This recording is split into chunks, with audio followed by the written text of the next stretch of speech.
Hello, my friend, it's Pat Sloan here, and guess what?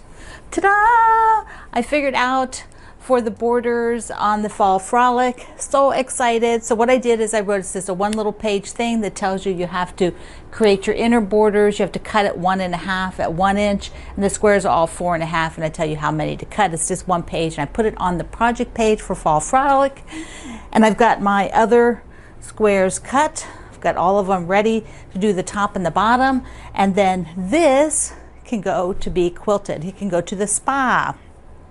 So it's going to go to the local spa over to Jenny, and I'll leave it there. It'll probably be done in January, since I'm sure she has a lot of Christmas quilting that she's doing for people right now. Okay, so that is available. One-page pattern just tells you the little basics in order to add a border if you want, which used up a lot of the fabric, which was great. So I will show you that next Wednesday. I'll show you the fabric for what was left, and sort of give you an idea of how that worked out for me for that particular bundle.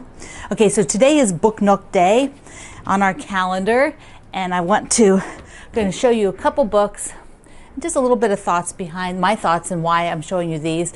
Then I have a couple of clips of sort of other things that I will go on today for me, sort of behind the scenes, and that's it. Yeah, so, and don't forget, if you have not gone to my website on Wednesday to enter my giveaway, be sure to do that, and be sure you signed up for next Monday evening Zoom, so you get the Zoom link. You have to sign up with Hen Chicks, so that's a Monday evening live Zoom where we're going to do a chat. It's going to be so much fun. Yes. Okay, so Book Nook, I have two. I'm going to show you the quilt one first. Well, then also, of course, you need to pre-order my next book. So here's a picture of my next book. So you need to pre-order the Table Topper book. I just love it. It turned out so cute. Okay, Dear Jane. A lot of you have been making Dear Janes for many, many years. The book, this is its 25th anniversary. I did have the original book, and I tell you, I love the Dear Jane for the community, because that is what I learned about internet communities for quilters. That's really how I knew that it was out there, was by the Dear Jane community. My mother-in-law and I gave to her a birthday present a class in Gettysburg to do the Jane Stickle, to start the Jane Stickle quilt with the author Brenda Papadakis. This is a Civil War era quilt made by Jane Stickle, and Brenda Papadakis got permission from the museum to draft the patterns into a book 26 years ago, however long it took her to write the book. And over the years, Electric Quilt has put out a Dear Jane package, so that you don't have to draw all the patterns yourself, because this is how the patterns are. There's no directions. It's just this. You have to measure and figure it out on your own, but if you have the Electric Quilt Companion, it does that. The cool thing about the new 25th edition, because the old edition is out of print, you can't buy it anymore, you can't buy a new copy, but the new edition has pictures of quilters' quilts in it from all these years. So many people have made variations of Dear Jane quilts that are just spectacular. Here's another one. I'm going to show you one that's a little bit more unique, because that's always fun to see how people are so creative. Here's one by Maria Lianzo of Spain. So the blocks are in the lady's dress and in the background. See the sky? It is full of Dear Jane blocks, and see the triangles here and there? Just spectacular. This book has 225 patterns. They're all, I believe it's like 5.5 inch squares, something like that. The one thing the author Brenda Papadakis said here that I thought was so telling of what quilt community is like online. The second edition of Dear Jane is dedicated to the friends of Jane Stickle in all corners of the world. I never dreamed Dear Jane could travel worldwide and touch so many lives. Thank you for sharing your Jane journeys with quilters everywhere and with me. It's like, that's how I feel, just like Brenda does, when we all share and do a project together from all corners of the world. So this is available, and the link is down in the description box. Okay, the other book that I have is kind of interesting. It's called The Secret Lives of Color. Now, I saw somebody mention this, and I thought, you know, that just sounds interesting. So I went and read a little bit about it. And the author is Cassis St. Clair. And she originally, her preface you'll have to read because it is quite interesting. It tells you a lot about how she sort of got into this and why color was so fascinating to her, so it's really good. But what happened is at some point when she sort of became very enamored with the stories behind color is that she went to the British Elle magazine, British Elle Decoration magazine. So not, you know, it's a issue that is done in the UK. And she wrote a continuing article for them for years about taking a color and then going like behind the scenes and doing research on things about that color that would be interesting, things in history, like maybe gossipy kind of things, fun kind of things, dramatic things.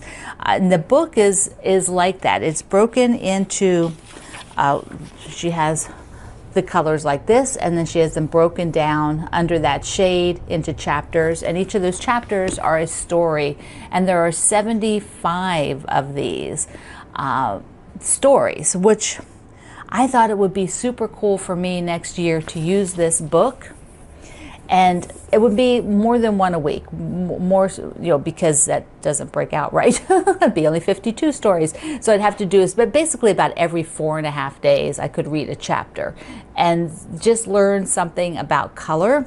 I thought that that would be a really cool thing to do.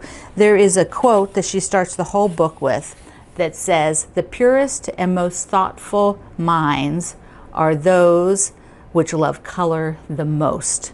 And this was done by John Ruskin, The Stones of Venice, 1851. 1851. And that phrase resonates today with anybody who's a maker that uses color. The purest and most thoughtful the purest and most thoughtful minds are those which love color the most. Which is a quilter through and through, right? So she has lots of quotes. One of the ones I just pulled up just to peek at the story, because I want to make this fun for me, and I might share it. I don't know whether that would interest you guys to have me you know, assign the story here on the video and say, okay, we're going to read the story on page, you know, what's that, 63, or maybe tell you my thought about it. I don't know, it's just something fun for the year.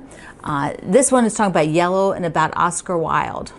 So Oscar Wilde, apparently there was a point in time where they put yellow covers, book covers, on books that were considered sort of risque or having hot topics. And so there was a headline in the news that said, "Arrest of Oscar Wilde, yellow book under his arm." And then her story goes on to tell you the history, you know, this chapter goes on to tell you the history about that and what happened and why that was used. Like in the next chapter is titled Blonde. So it's just, I don't know, I think it's so cool. I'm just sort of enamored, I guess, by the idea of exploring a color every few days with the book. And you know, this got quotes, and you know, here she's done all this work to go find this history. And I love color. You probably love color. I'm like, then I think, well, maybe I need to make a quilt block to go with that. Or get a square, just a square of yellow fabric, sew all the squares together, something. I don't know. I have a few days before I have to think about it, right? Because I'll do the first one January 1st. Yeah, I will. I will. All right. What else? I have several things in progress here. Like I want to wrap up the Fall Frolic. And oh, one of our friends asked me, I'm going to show you my behind the scenes in a second, okay? Don't go away, don't go away. So one of our friends here asked me, what was I going to do with the Fall Frolic? And that's kind of like asking a quilter when they buy fabric, like, what are you going to use that fabric for? Like, no, we don't have to have a purpose for making a purpose. Some of you do have a purpose when you make a quilt. You know where it's going to go, who it's going to go to. A lot of us do not. A lot of us just make for the pure joy of making. I have over 600 quilts. What's one more? You know, it's like I will make quilts for the rest of my life until my fingers are bony and I can't sew anymore. I will still probably find a way to sew. It's just making and making and making. I don't, you know, need to have a purpose or a reason for it. So I just got to giggle out of that. It's like, I don't know, I'll get it quilted and then it'll be a finished quilt, you know. that's what it is. All right, let me show you these other things that I'm doing today. So I start the day by doing my exercises for my wrist. So I usually put my arm on here and I have to do stretches, a lot of stretches for this left wrist, and I also do a little bit still for the right. Even a year and a half out after having broken both my wrists, I still have to work on this left hand. It is pretty darn good, but I think it can get just a little bit better. I also have weights today, so I do weights and strength training. Plus, while I'm doing that, I'm also watching the Garden Dancer lady.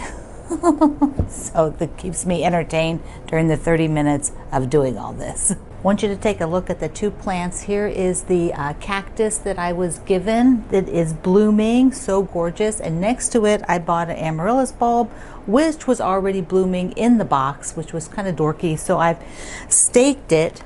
I took a bamboo stick, whoops, and some Orifil floss and tin ribbon, sort of keeping it over there so that it's reaching to the sun, or to the light rather, so I'm keeping it towards the light. And this is the corner of my studio.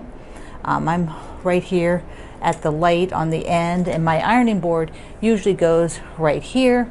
On top of the ironing board right now, I have got the trimmings to be quilted. I've got the solstice for binding, and I have the Christmas layer cake one. So these three are all living here because they need them.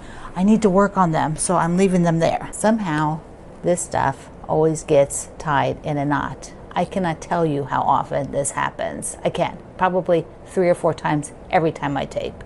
It drives me nuts. So on the list for today is to spend a good portion of the day sitting here at my desk. I am writing the Sweet Dreams patterns, and so this is where I'll be hanging out for probably 4 hours today, working, maybe longer. We're trying to work on patterns for Sweet Dreams, which is our 2022 Block Wednesday. So this is my corner, and it's really very uninteresting to watch somebody work on the computer. So as soon as I get the top and bottom on this one, then I will put the woodsy back up there and work on that collage quilt and do the sections of the woodsy, because I just really want to play with that one.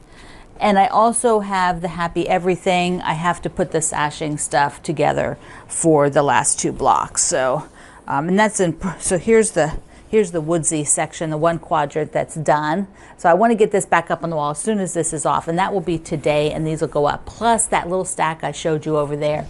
I like to get all those 2 bindings done and quilt the trimmings one. All right, my friend, 2 books for the book nook today, plus pre-ordering my book, so it's really 3, plus pre-ordering my book. I love you. Mwah. See you online.